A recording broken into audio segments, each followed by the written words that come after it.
Beginner School. This is Code Red Rules. Today I'm going to be going over part 1 of the How to Master Hedzup Nullimet Hold'em series. This is going to be pretty fun. This is going to be spread out over several months. So, keep coming back. It should be a pretty good series after everything's all wrapped up.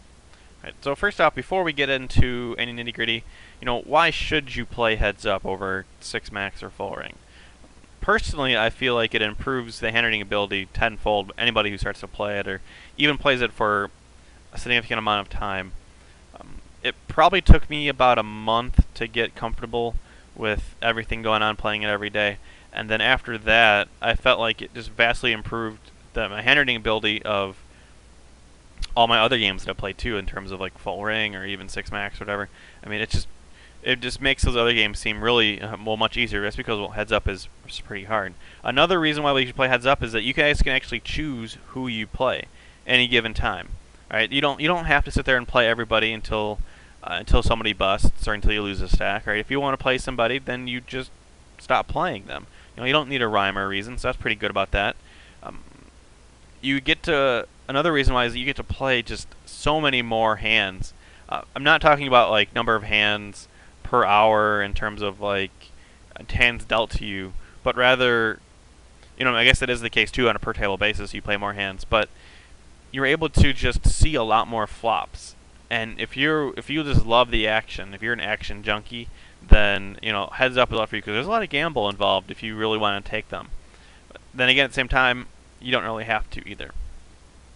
Now I put more fun down here with a question mark because it might be more fun for you, it might not be more fun for you. It was definitely more fun for me. I played full ring for a long time, played MTTs for a long time, and after a while the drag got me down, and I hear a lot about that for S&G players too. And Hedzup is just a completely different game, and it's after when you start winning and having a lot of fun, I think you'd like it too. So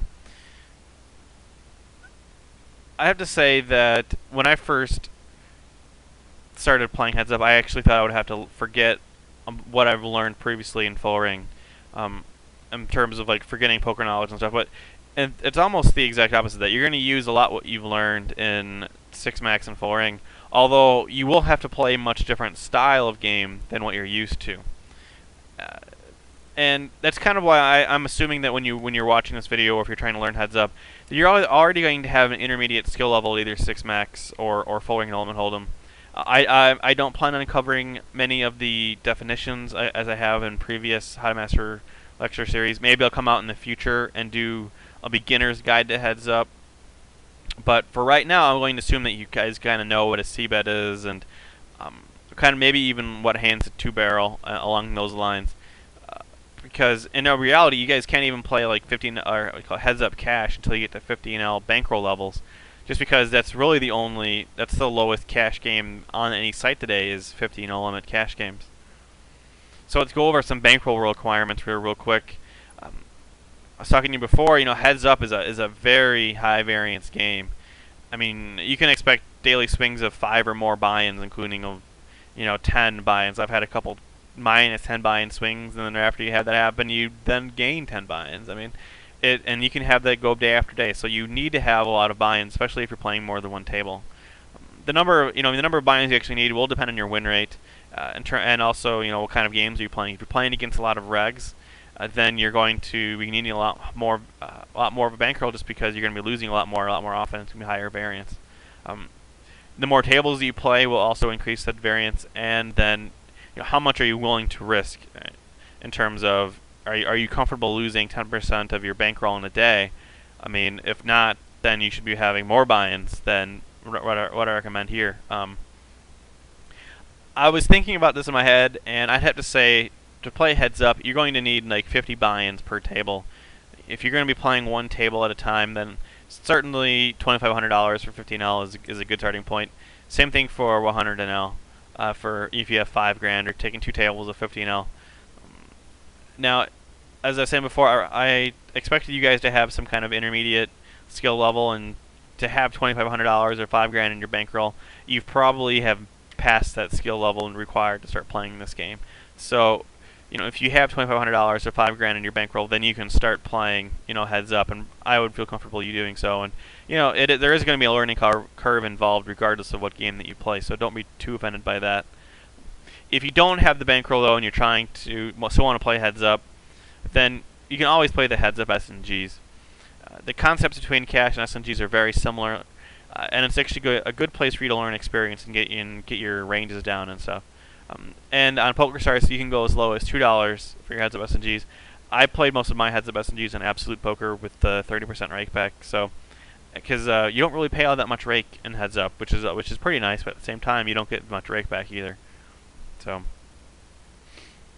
what are we going to cover this series? This is going to be roughly a 4-part lecture series, and I expect each lecture series to have a cash game series or maybe Hennis replay series in between each, so we can knock down the concepts and stuff. So today's part 1, we're going to go over just how to play the button. And as you can see here, I've separated out the button and the big blind play, and I've done that for your benefit because the play between the two positions is extremely different, and I don't want you guys to get confused with what I'm talking about, depending on who's playing what. Because in heads up, the button drives the action. Right, the button is pretty much the automobile of this thing. You're going to choose whether or not how much gas you're going to put on it most of the time. So, and then in part 3, we're going to be going over the different opponent types between loose aggressive, loose passive, maniacs, tight aggressive, tight passives, and how to adjust to those types of players. That might even be more than one part, just because of how much information that takes to cover. And then finally, the final part, we're going to be going over some of the small extras, including maybe your HUD setup or your table selection, and other miscellaneous stuff like that too. Stack sizes I expect to cover in part 4. So we've got a pretty jam-packed session here, and I have no problem making a part 5 as well, maybe taking away from one of the cash game series. But if it gets there, it gets there. So part 1, the button. Let's go right into it. The power of position is never more magnified than it is in a heads-up game. You hear about it all the time in 6-max and full ring, or even like PLO. Being on the button is literally like a license to print money in heads up. Your goal should be to play as much as you can on the button and as little as you can out of position, or try and minimize your edge out of position, or minimize your negative edge out of position, maximize your positive edge in position. All right. So to do that, we're going to do that in 4 parts. What we're going to be open raising with pre-flop, when to bet in the flop, when we should be checking on the turn, and then when to folding on the river are going to be, I would say, the biggest points. Although we're going to be covering all aspects of flop, turn, and river play, but I feel like those 3 are going to be the most important conceptual-wise. I'm not going to be covering play in 3-bet pots yet. I guess I should expect that in another part 2, but that's more of an advanced level. Right now, we're just going to be going over your quote-unquote, I guess, standard range.